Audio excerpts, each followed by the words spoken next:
qofka muslimka ah habka uu u soconayo adduunyadan in noloshiisuna ay deganaansho ku heli karto warwarka iyo walaaca iyo walbahaarka iyo u qaadan waaga waxa la yiraahdaana uu kaga yaraan karo marka qofka dhibaatooyinka haday dhibaatooyin haystaan iyo haduu wax tabayo iyo diiqadu gali lahaa iyo duruufaha sidoo xallinayo ee aan ugu dawaqeen waa nasaaix iyo talooyin culimadu ay mufakkiriintii ka qoreen oo aynu soo urursanayno inta waqti waynu ka gaadhno insha Allah aata koobaad waxa weeye fakkir washkur marka hore waana fikirtaa ilaahayna u mahadnaqdaa subhanahu wa ta'ala waxaad ka fikiraysaa wuxuu ilaahay ku siiyay faraha badan halkaad meel kale afka u taagi lahayd oo waxyaabaha dadka nolosha ka xumeeya waxa kamid ah iyagoo aad u sii eegaya wax ilaahay cid kale uu siiyay ilaahayna wuxuu wa in ta'uddu ni'matallahi la tuhsuha nicmooyinka ilaahay hadda tirisaan ma koobi karaysaan marka maxaa lagu siiyay caafimaad iyo cunno iyo dhar iyo dhooni iyo biyo iyo hawo hada waxa aad hayso horta adigu ee dad badan aanu haynin taa ka fikir ilaahay wuxuu wa asbaqa calaykum ni'amahu ظاهرة وباطنة إلهي نعموينكيسو آد إذين كبدي نعمة موقتانا ويجرتاه مد قرصوننا ويجرتاه وأضامه تا قرصون وحي قرتان مركي وايان نعموين واحد جراء مرك هرأينا آد بو دريمين لكن مرك أو أضان كنافان نختار هذا وكوايو لعكتي سنة وكوايو أيو آد وقفكراو هذا ورطانينا ما بان درين سنين بيه iyaduna maciimooyinkay ku jirtaa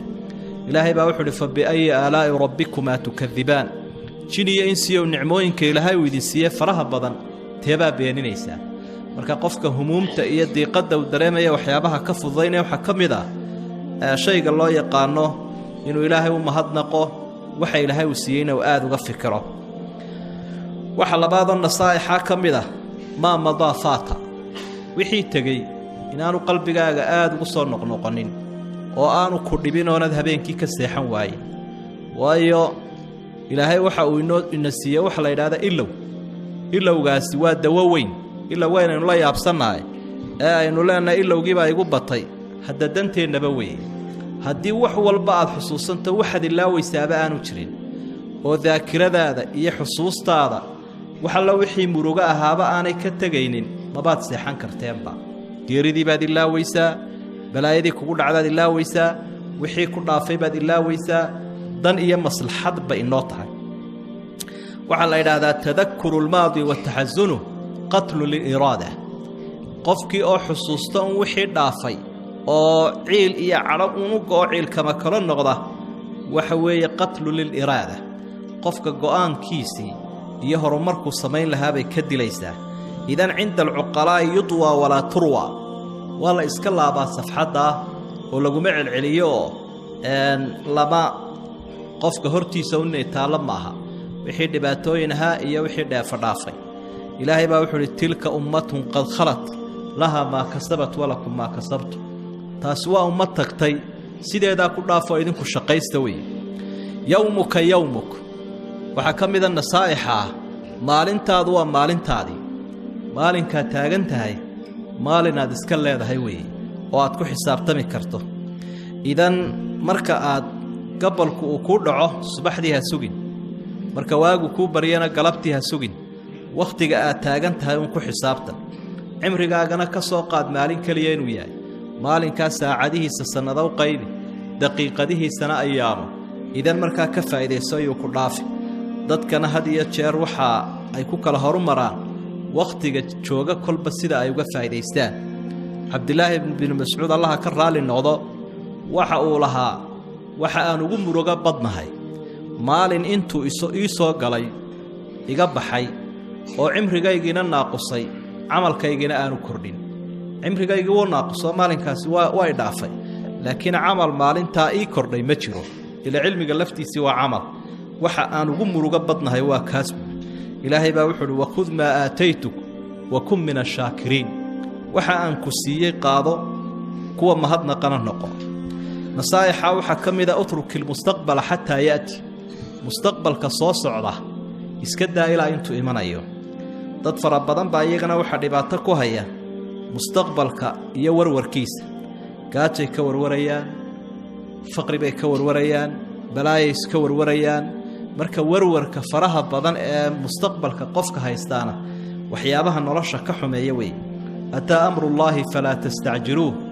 arrimaha mustaqbalka waxba haddajisinaba ayaa rabbi subxaanahu wa tacaala oo iyada oo qofkii ahdaafta iyo dhacdooyinka uu ka horumaro waxay noqotaa ijhaad umuurtiisu way dhicisaa qofka oo wuxuu ka dhignaanayaa qof midhihii goosanaya intaanay gaadhin waqtigii bisaylka marka waxaad ka warwartaa ayuu jirin shaydaankuna waxa mustaqbalka la xidhiidha ee warwarka uu kaaga hayo ee aad ka seexan laadahay iska dhig ilaahay baa wuxuu yidhi ash-shaytaanu yacidukum al-faqr wa ya'murukum bil-fahshaa wallahu yacidukum maghfiratan minhu wa fadla shaydaanka waxa kalgeedka shaydaanka la yiraahdaa mufsidka magaca la baxay waxa uu idin yaboohayaa faqri iyo foolxumo mustaqbalka ku saabsan ilaahayna dambi dhaaf iyo fadli iyo dheeraad buu idin yaboohayaa nasaa'ixa waxa kamida kayfa tuwaajih an-naqd al-aathim hadiya jeer qofka bani aadamka ah dad fara badan baa ku soo jahaysan waliba qofka marka ilaahay waxyaabaha tafdiilaadka dheeraadka uu wax ka siiyo indhuhu way soo eegayaan afkuna wuu hadal hayaa gacmahana waa lagu fiiqayaa haddii ilaahay aqoon siiyo hadduu adduun siiyo hadduu awood siiyo wixii ilaahay uu qofka siiyey dheeraadaba waa lagu hadal hayaa idan markaa taasina yay noqon wax niyada ka wasakheeya waxaad ogsoon tahay nabi maxamed ba calayhi salaatu wasalaam illa caayay oo qaar waqti hore joogay oo waqtigiisii ahaa iyo qaar hadda jooga labadaba inay caayeen baad ogtahay nin shaaciraba waxa uu xasadul fata idha lam yanalu sa'yahu fannaasu a'daa'u lahu wa khusumu qofka dad badan baa marka ay dadaalkiisa gaari waayeen cadow u noqday lana murmaya marka ha ku fikirin an takuna maqbulan ladal jamiic saliman min al-uyub inda al-aalam hada mustahil ina dadka agtooda dhan noqoto mid laga qaadanayo oo cidi aanay ka hor imanayno gacmo furan lagu soo dhaweynayo taasi maya rasuulkii rasuushii ilaahay baanay ka dhicin sida daraadeed hadii qaar ku caayaan ama wax ka sheegaan in badan oo ku amaanaysa in badan oo ku taageersan in badan oo waxa wanaagsan ee aad wada soo dhaweynaya jira marka taasina inay nolosha dhadhankeeda ka lumisa maaha nasaa'ixa waxa kamida la tantadir shukran min ahad qofnaba ha ka sugin inuu ku mahadnaqo oo dadka ha odhan wax wanaagsan baan wadaa oo cilmi leh oo infaaq leh oo waxtar leh oo dan guud leh maxay wax iga sheegeen ama ay igu mahadnaqo waayeen oo marka xafladaha laga hadlayo iyo marka warbixinaha la qorayo iyo marka taxliilka la sameeyo hadii laguba soo qaadi waayo ee ka fikirin ilaahay agtiisa uu lagu soo qaadi doono oo xuska ilaahay u bad ka sugaysaa la tantadir shukran min ahad hadaa doonayso noloshu inay macna ku samayso dadka mahadnaqooda iyo ammaantooda waxbaha xiisaynin ilaahay baad abaalmarin ka sugaysa subhanahu wa ta'ala haday macruufkaaga diidaan iyaga oo u diidaya li'annaka ahsanta ilayhi hatta inaad u samafashay adoo u samafalay haday ku soo qaadi waayaan ha ka sugin ilaahay baa wuxuu wama naqamu illa an aghnahum allah wa rasuluhu min fadli waxa ay kula dagaalameen rasuulka iyo muuminiinta in ilaahay iyo rasuulka uu qani ka dhigay ilaahay baa qani ka dhigay rasuulkii baa qani ka dhigay oo wax siiyay haddana nacaybshiye iyo colaad bay kala hor yimaadeen ee mabay u mahadnaqinba quraanka waxa ilaahay uu tilmaamay qofka gaalka ah marka hore ilaahay buu baryayaa marka uu dhibaatada rabbi ka dul qaadana ilaahay ba uma mahadnaqo marka an lam yad'una ila durrin masa iska sii soconaya waxa aad moodaa kii aan bariyinba marka adoomo badan baa markay baahnaayeen ilaahay bariyay subhanahu wa ta'ala markaasuu ilaahayna dhibkii ka dul qaaday kadib ilaahay bay mahadnaqi waayeen aduguna waxba mahadnaqa ka sugin kuwooda aad macruufka u samayso dib badan oo dareemi lahayd marka waad ka nasan doonta nin baa gabiyo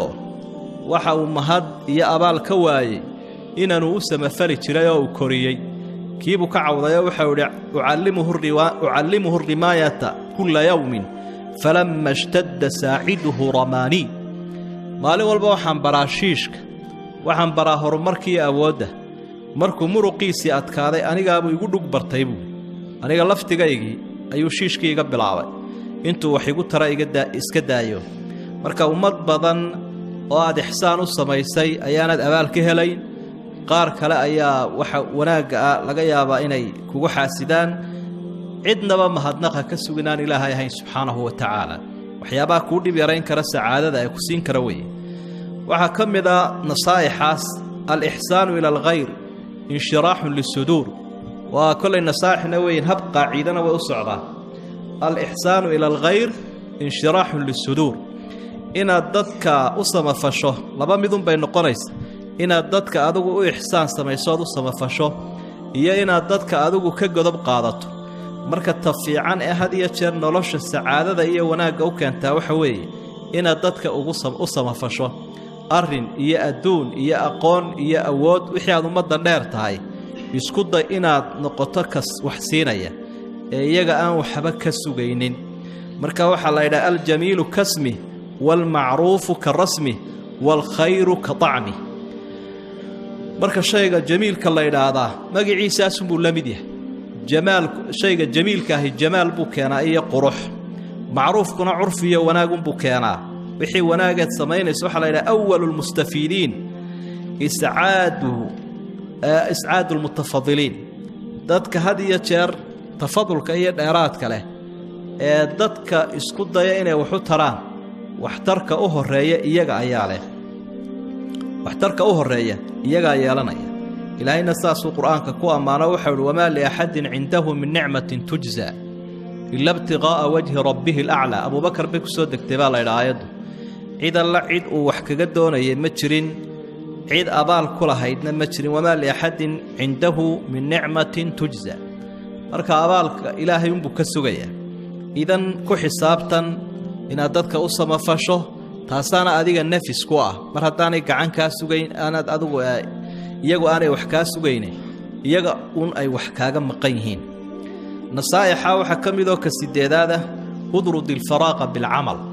udrud alfaraaq bilcamal haddaad doonaysa sacaadada nolosha iyo maskaxda iyo qalbigu inay kuu nastaan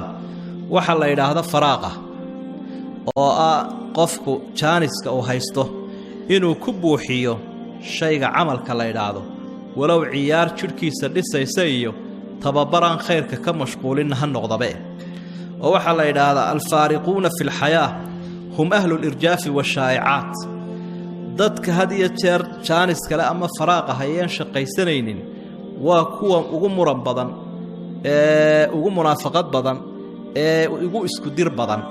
sidaa daraaddeed baa munaafiqiinta ilaahay uu ka warramo wuxuu yidhi raduu bian yakuunuu maca alkhawaalif waxay raalli ka noqdeen munaafiqiintu intay jihaadkii ka hadheen oo howlihii caamka ah ee ummadda ay ka hadheen inay maca alkhawaalif dumarka ee guryahooda joogay ku hadheen marka howloo dhan kolkii ay ka hadheen hadal bay isu taageen foolxun inay tiriyaan oo aad iyo aad ay wax uga sheegaan dadkii mu'miniinta ah rasuulkuu horkacayay sala allahu calayhi wasalam waana dhab weeyo sidaa culimmadu ay sheegeen in fara badan dadkeenna waxa ama qaylaadda ku kalifaya iyo balwadda waxa boolatiigga iyo fadhi kudirirka ku kalifaya dee waa faraaqa qofku hadduu 10 saacadood shaqayn lahaa 2 saacadoodna midna uu sii socon lahaa midna uu soo socon lahaa 4 saacadoodna uu cibaadaysan lahaa waxa laga yaabaa cidba kii la hadlaba wuxuu odhan lahaa fadlan lacagii weydii wakhti kuuma hayee adigoo iga raallaya wax wakhtiyoon kuu hayaa ma jirayo waxaad alontoona aan karayaae waan soo daalo ama waxbaan karsanayaa ama dharkan maydhanayaa ama in yar baan yaro nasanayaae hore ka sii dhaqaaji buu odhan laha lacag waan ku siin karaa laakiin wakhti kuma siin karo waa sida dadka adduunyada u warda ummadaha kale maanta ay u socdaan qofku waxaa laga yaabaa in ay uga sahlan tahay inuu lacag ku siiyo inuu wakhti ku siiyo salafuna saalixna saasay ahayn oo wakhtigooda diinta uga faa'iidayn jiray axadu aclaami salaf baa nin jidka isu taagayoo kolkaasaa wuxuu uhi ii joogaan su'aalku weydiiye lamuu ballansanayn marka horay buu ka dhaafay maalintii labaadna wuu dhaafay maalintii saddexaad buu ku dhegayoo wuxuu uhi maalin walba waad idhaafaysaaye bal maanta isu kay taag wuxuu uhi horta qorraxda jooji qoraxda marka aad joojiso ayaan aniguna joogsan doonaa intay qoraxdu socdo anna waan socdaa dee kol haddaad qoraxda la tartamaysa isku qolo ma ihine bal ka sii dhaqaaji buuri marka udrud ilfaraaqa bilcamal haddaad doonaysa inaad nasato oo aad mafsuuq noqoto taa ku dadaal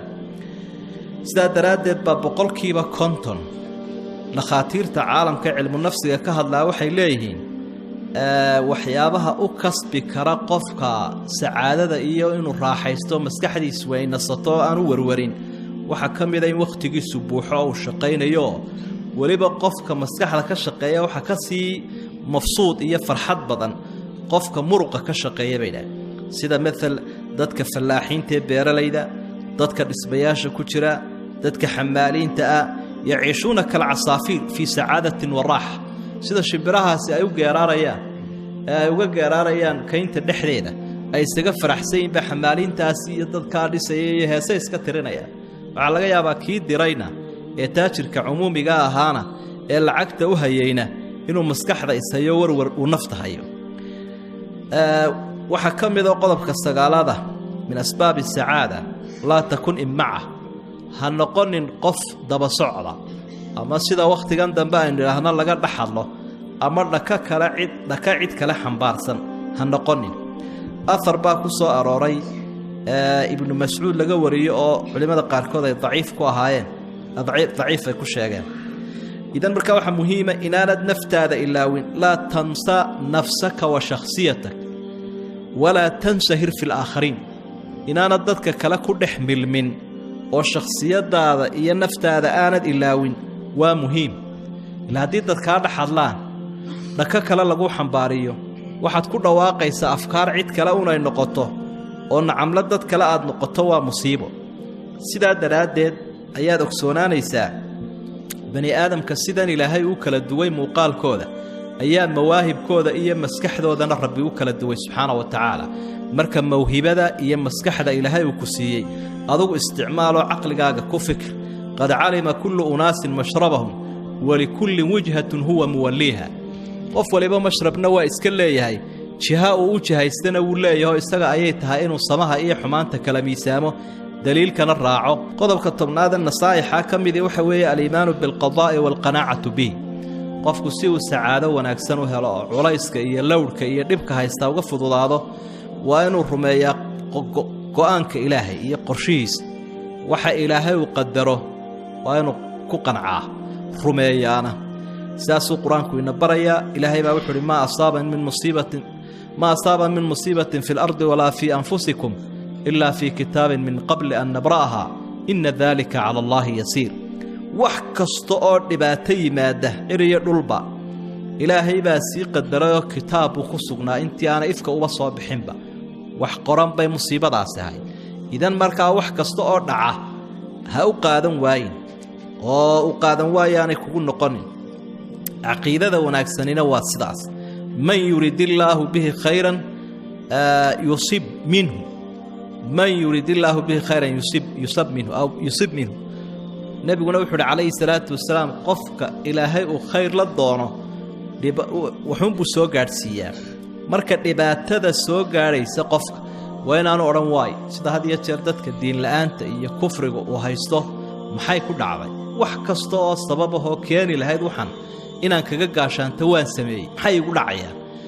saadaradeed ba rasuulku inoo diiday sallallahu alayhi wasallam markay wax dhacaan inuu qofku yiraahdo law anni fa'altu kada wa kada haddaan waxa sameeyay hadduu hebel halka wadada iska day lahaa miya gaarigaasi la qalib bila imisa jeer baan halka ha maray hadduu waxa hebel ka hari lahaa balaadaasi miya dhici lahayd law erayga hadii taftahu amal ash-shaytaan rasuulku waxa uu leeyahay albaabka shaytaanka ayay kugu furaysaa marka xalquna waxa weeye qadar Allah wama shaa fa'al ilaahay baa qadaray wuxuu ilaahay qadarayna ma baaqanayo adigoo sababaha qaadanaya aad ku nabad galayso